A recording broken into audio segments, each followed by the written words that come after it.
Tutup mulutmu, hardik orang asing itu kepada Aryo Saloka. Aryo Saloka pun membalas, tutup sendiri mulutmu, Paman. Selama ini di kota ini tidak ada orang yang bertingkah laku seperti engkau. Tak pernah kota ini ada kejahatan seperti kota-kota lain. Dan kau, aku kira bukan orang Banyu Biru. Dan kau datang untuk membuat onar di sini. Mendengar makian Aryo Saloka, orang itu tak dapat menahan diri lagi. Karena itu ia melangkah maju, dan dengan tangannya yang kuat, ia menampar muka Aryo Saloka. Tetapi Aryo Saloka sudah berada di tangan Maisa Jenar. Karena itu sudah pasti kalau Maisa Jenar tidak akan membiarkan begitu saja hal itu terjadi. Maka ketika tangan itu sudah terayun, Maisa Jenar memutar tubuhnya dan memasang sikunya, sehingga tangan orang itu mengenai siku Maisa Jenar. Mengalami perlakuan Maisa Jenar, orang itu menjadi semakin marah. Apa muka anak ini? Apakah ini anakmu? Kalau begitu, kau tak pandai mengajar anakmu sehingga anakmu kurang ajar. Bentaknya kemudian. Tunggu dulu. Jangan berlaku kasar terhadap anak-anak. Memang barangkali anak ini terlalu nakal. Tetapi biarlah orang tuanya yang mengajarnya. Seharusnya kau melapor saja kepada ayah bundanya. Sedang kau sendiri memang dapat menimbulkan sangkaan yang bukan-bukan. Sikapmu agak mencurigakan. Wajah orang itu menjadi merah padam. Kata-kata Maisa Jenar sangat menusuk perasaannya. Karena itu, hampir berteriak ia kembali membentak. Apa hakmu berkata demikian?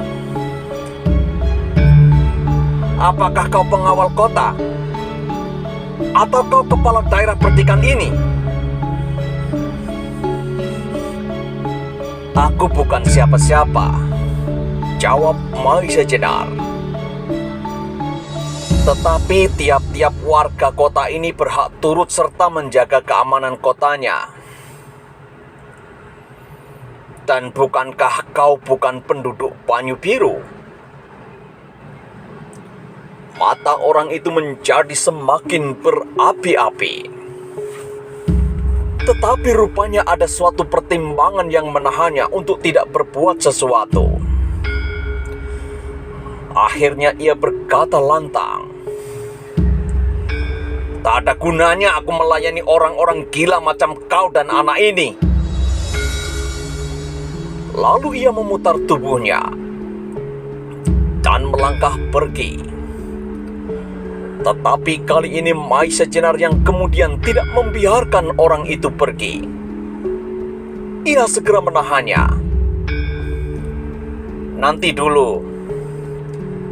Bukankah kau bermaksud melaporkan anak ini kepada ayahnya? Nah, marilah aku antar kau kepadanya. Ayah anak ini adalah Ki Ageng Gajah Soro, kata Maisa Jenar. Mendengar kata-kata Maisa Jenar, segera wajah orang itu berubah. Sebentar kemudian nampak ia menjadi pucat dan gemetar. Tetapi sebentar kemudian kembali wajahnya menyala-nyala. Kemudian kembali ia melangkah pergi tanpa mengucapkan sepatah kata pun. Melihat sikapnya, Maisa Jenar bertambah curiga. Segera Aryo Saloka dilepaskan dan didorongnya ke pinggir. sedangkan ia sendiri segera meloncat untuk menghadang orang yang dicurigainya itu. "Tunggu dulu, urusan kita belum selesai," kata Maisa Jenar. Terdengar gigi orang itu gemeretak menahan marah. Sikap Maisa Jenar dirasa sudah keterlaluan. Meskipun demikian, ia masih berusaha untuk menghindari bentrokan. "Tidak ada persoalan di antara kita. Sebaiknya kau jangan memulai," kata orang asing itu. Orang-orang yang menyaksikan peristiwa itu segera tertarik dan mengerumuninya.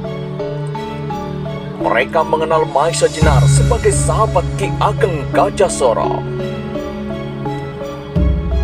Beberapa orang di antara mereka bertanya-tanya apakah yang sedang terjadi. Belum lagi Maisa Jenar sempat menjawab, Arya Saloka telah mendahului bercerita dengan suara yang mengalir seperti air terjun. Orang itu semakin gelisah. Wajahnya kembali menjadi pucat. "Jangan dengarkan omongan anak itu. Sekarang beri aku jalan." "Kisana, kenapa kau begitu tergesa-gesa? Sebaiknya kau memperkenalkan dirimu kepada penduduk Banyu Biru, supaya mereka tidak menyorotkan pandangan kecurigaan kepadamu," kata Maisa Jenar. Orang itu sekarang sudah tidak dapat lagi mengendalikan dirinya karena putus asa. Ia tidak mendapat kesempatan untuk meninggalkan tempat itu begitu saja. Matanya berubah menjadi liar dan mencari tempat-tempat yang lemah di mana ia mungkin menerobos untuk melarikan diri. Tetapi orang yang mengerumuninya itu seolah-olah sengaja mengepungnya rapat-rapat. Setelah orang itu tidak dapat melihat kemungkinan itu, tiba-tiba ia menarik keris yang terselip di bawah bajunya. Maka dengan suara yang baru ia berteriak, "Minggir, atau aku terpaksa membunuh kalian." Melihat orang itu menarik kerisnya, beberapa orang yang mengerumuninya surut ke belakang. Tetapi mereka sama sekali tidak takut. Orang Banyu Biru bukanlah sebangsa penakut. Kalau mereka mundur hanyalah supaya ada jarak yang cukup dapat bertindak tepat. Apalagi Maisa Jenar, ia sama sekali tak bergeser dari tempatnya. Jangan bermain-main dengan benda yang demikian,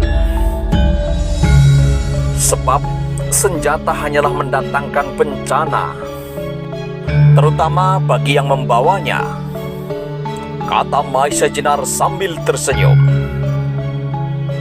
"Diam!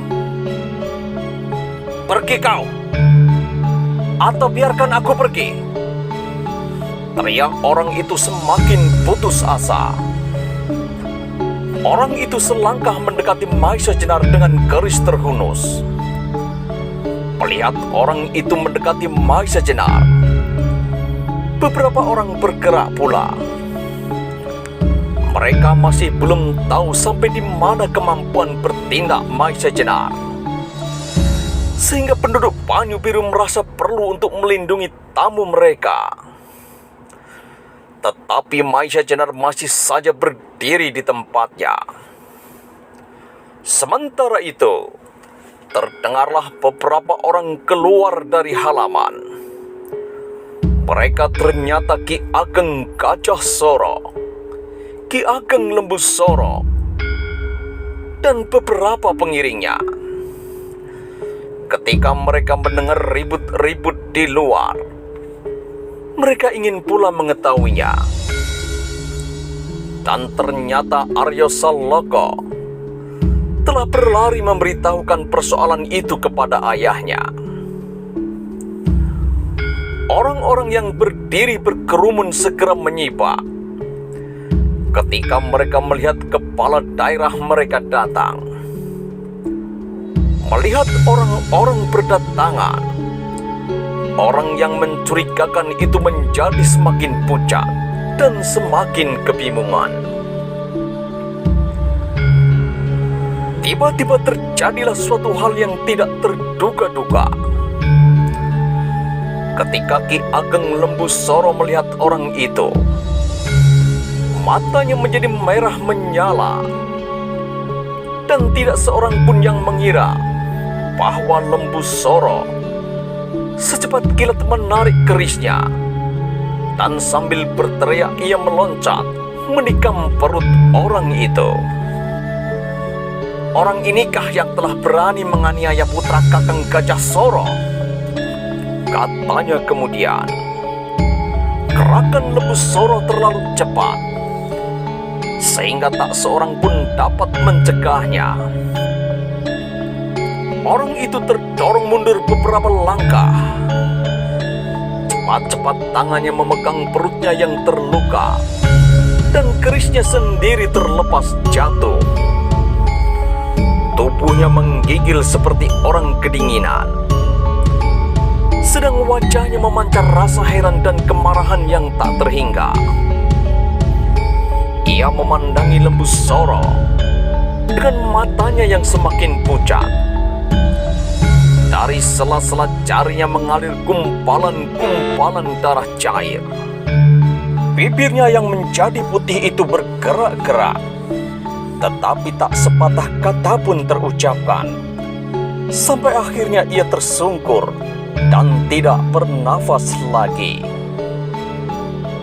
Kemudian terdengarlah suara-suara yang tidak jelas dari beberapa orang yang menyaksikan dengan penuh keheranan atas kejadian itu. Mereka semua sudah mengenal bahwa Lembusara adalah adik Ki Ageng Gajah Soro. Tetapi mereka sama sekali tidak membayangkan bahwa adik Gajah Soro dapat bertindak sekasar itu terhadap seseorang yang belum jelas kesalahannya.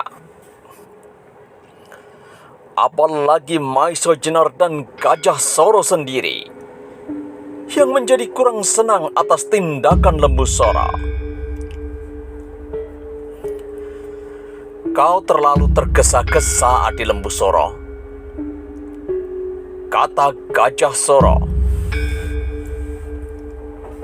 Maafkan aku, Kakang. Aku terlalu tidak dapat menahan hati terhadap orang yang menganiaya putra Kakang. Sebab aku sendiri mempunyai seorang anak yang sebaya dengan Arya, yaitu Sawung Sariti.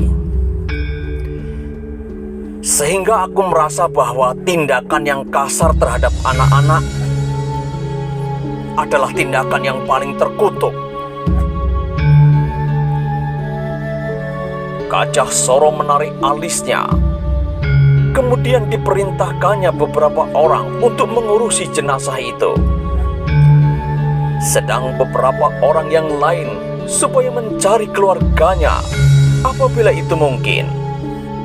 Setelah semuanya mulai dikerjakan, Gajah Soro dan Lembusara serta para pengiringnya masuk kembali.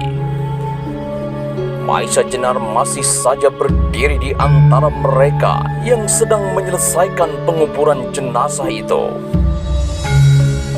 Pikirannya dipenuhi oleh berbagai masalah. Tadi ia sempat meneliti wajah Lembusara lebih seksama. Matanya yang berapi-api, bibirnya yang agak tebal, dan selalu tertarik ke bawah bagian-bagian tepinya.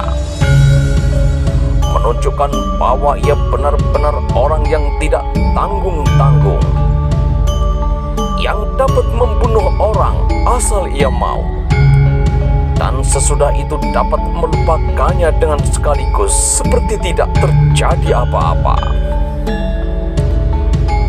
Tetapi bagaimanapun, apa yang baru dilakukan adalah tindakan yang kasar sekali.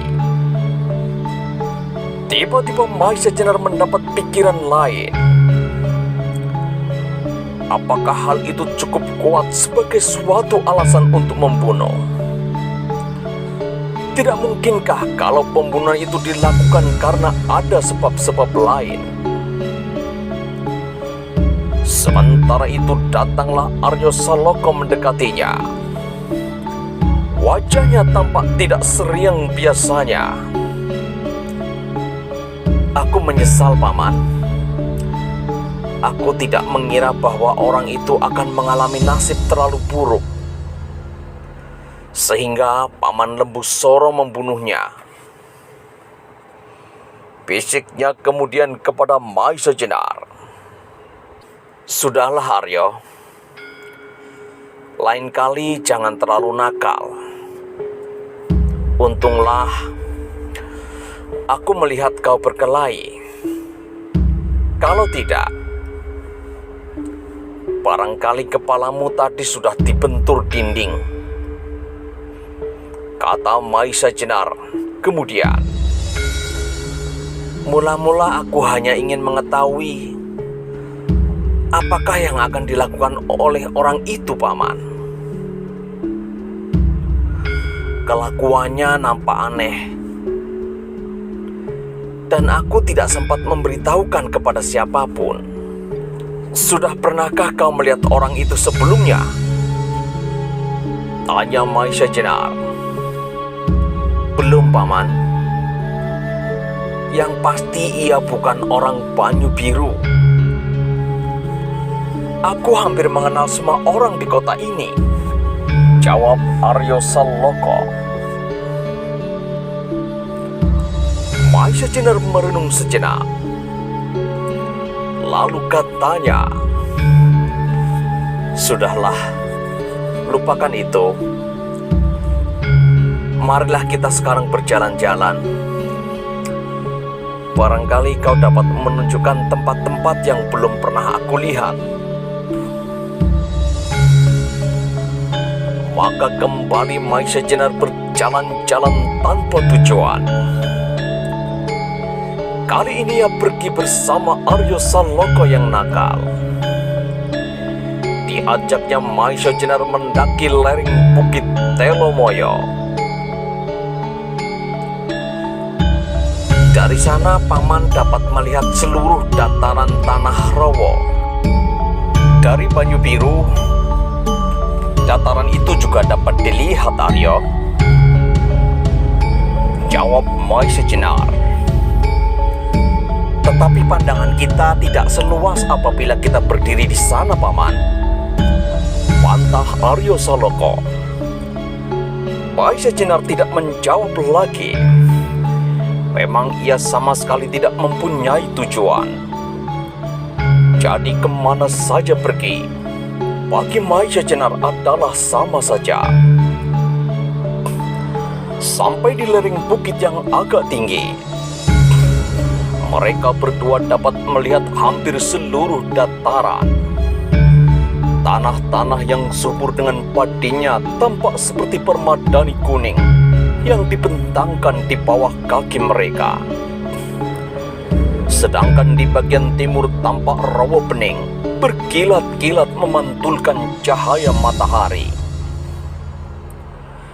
Tiba-tiba mata Maisa Jenar yang tajam tertarik pada beberapa titik yang bergerak-gerak. Titik-titik itu terlalu kecil, tetapi mata Maisa Jenar segera dapat mengenalnya, bahwa titik-titik itu adalah orang-orang berkuda. Kau lihat titik-titik yang sedang bergerak itu? Tanya Maisa Jenar kepada Aryo Saloka. Yang mana, Paman? Tanya Arya Saloka sambil berusaha mempertajam pandangan matanya. Di sebelah rawa itu, jawab Maisa Jenar. Akhirnya Arya Saloka dapat melihatnya pula. Iya, aku melihatnya, Paman. Nah, kau tahu? Apakah itu kira-kira? Tanya Maisa Jenar. Arya Saloka mengernyitkan alisnya. Entahlah, Paman. Aku tak tahu.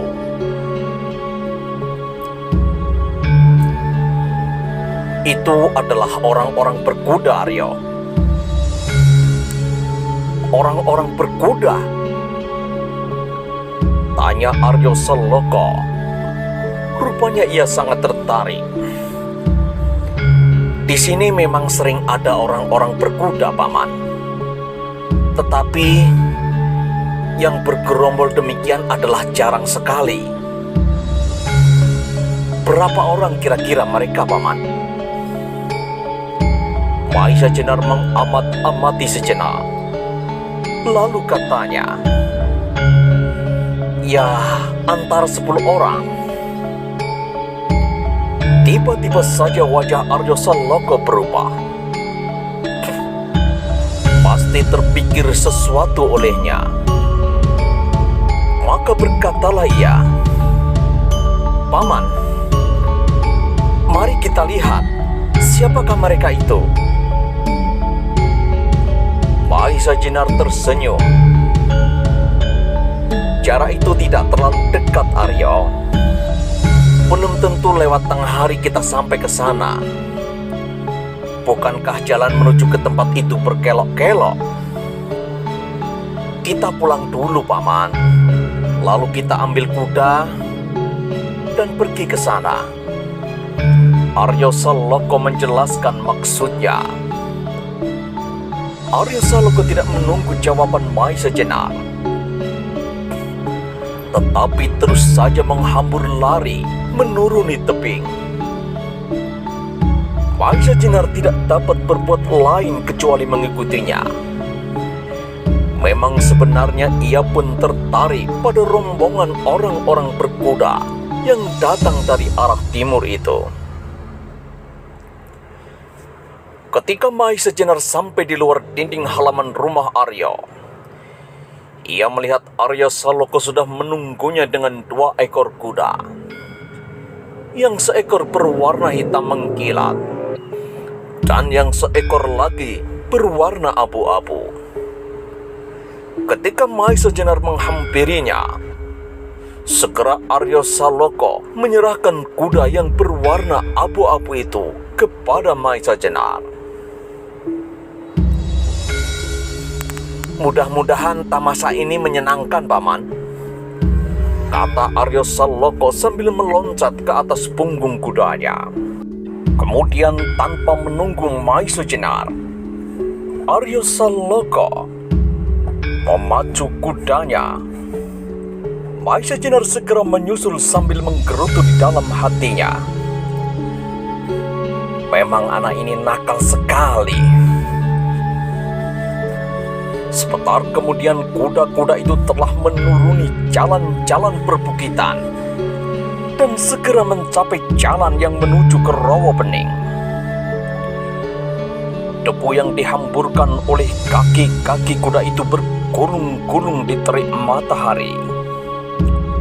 Berkali-kali Maisa Jenar yang berjalan di belakang menghapus wajahnya yang rasanya bertambah tebal oleh debu yang melekat.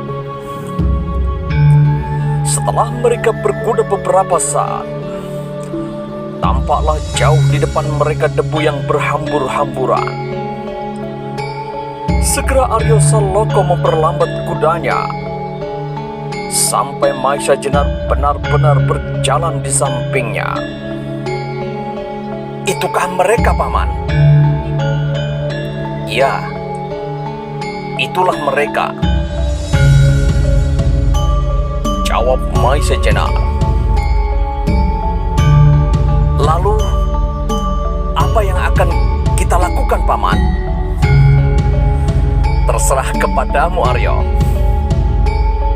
Bukankah aku hanya mengikutimu? Aryo Saloka mengerutkan keningnya. Ia mencoba untuk mengingat-ingat apakah yang mendorongnya untuk pergi. Tetapi yang ditemukan hanyalah suatu keinginan untuk mengetahui semata-mata. Sesudah itu, tidak apa-apa lagi. Karena itu ia menjadi bingung mendengar jawaban Maisa Jenar. Maisa Jenar menangkap kesan itu. Lalu katanya, Aryo, lain kali pikirkan dahulu sebelum kau bertindak,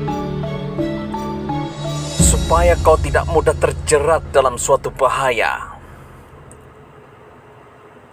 Sekarang, aku kau bawa ke dalam suatu tindakan yang tak kau ketahui sendiri maksudnya.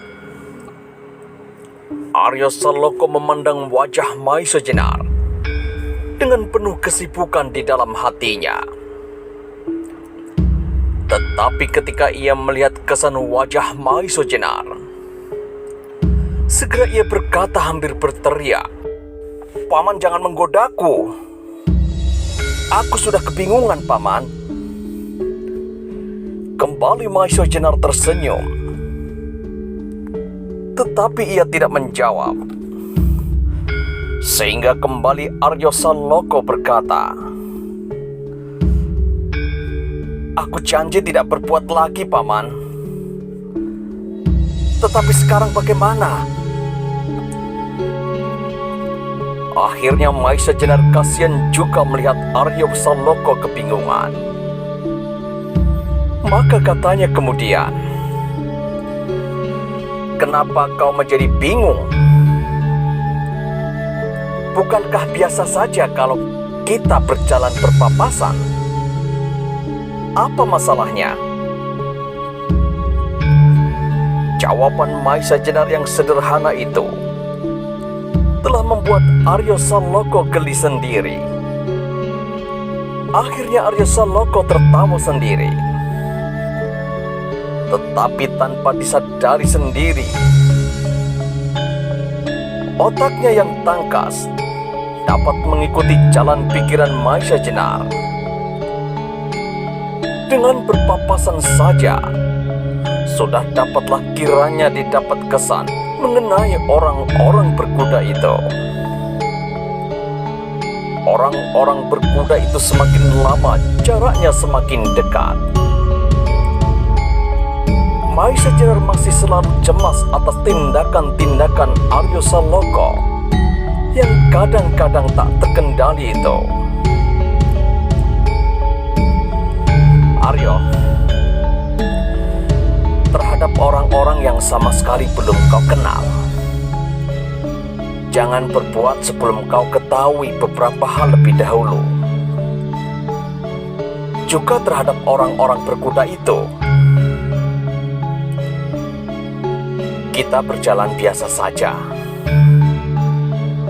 Dan kau jangan menimbulkan kesan yang menarik perhatian mereka, supaya mereka tidak curiga.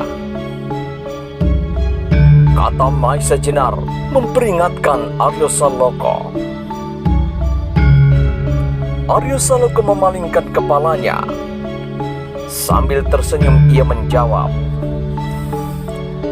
"Aku sudah berjanji, Paman, untuk tidak melanggar nasihat-nasihat Paman."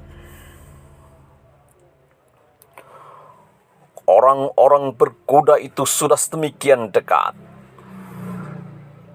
Dan sebentar kemudian mereka telah bersilang jalan. Ternyata mereka terdiri sekitar 10 orang dan bersenjata lengkap. Mereka pada umumnya bertubuh tegap dan gagah. Wajah-wajah mereka tampak keras dan mengandung sifat-sifat yang kurang menyenangkan. Ketika mereka berpapasan, 10 pasang mata itu bersama-sama mengawasi Maisa Jenar dan Aryo Saloka. Untunglah Arya Saloka tidak berbuat sesuatu yang menarik perhatian mereka, sehingga mereka dibiarkan saja bersama seseorang yang mungkin dia anggap sebagai bapaknya. Tetapi dalam waktu yang singkat itu, banyak mengandung arti bagi Maisa Jenar. Orang-orang itu pastilah mempunyai maksud yang tidak baik. Kedatangan mereka di daerah pertigaan Banyu Biru dengan senjata lengkap pasti mempunyai hubungan dengan keris Nogososro dan Sabu Intan. Sebab bagaimanapun, hal itu disekapnya sebagai suatu rahasia. Namun tidaklah mustahil bahwa Simorotro sendirilah yang dengan sengaja meniup-niupkan berita bahwa Nogososro dan Sabu Intan berada di Banyu Biru. Hal ini harus segera diketahui oleh Ki Ageng Gajasoro.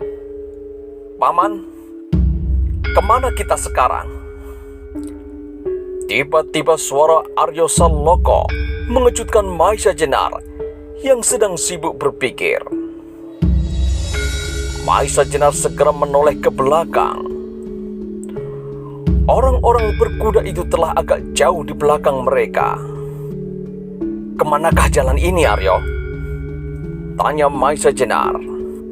"Aku belum pernah berjalan jauh lewat jalan ini, Paman.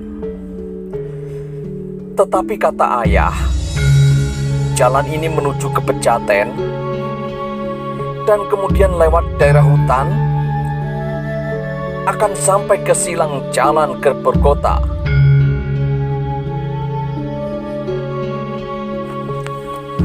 Bagaimanakah kisah selanjutnya? Temukan jawabannya di episode selanjutnya. Jangan lupa untuk like, komen, dan subscribe. Sampai jumpa di episode selanjutnya.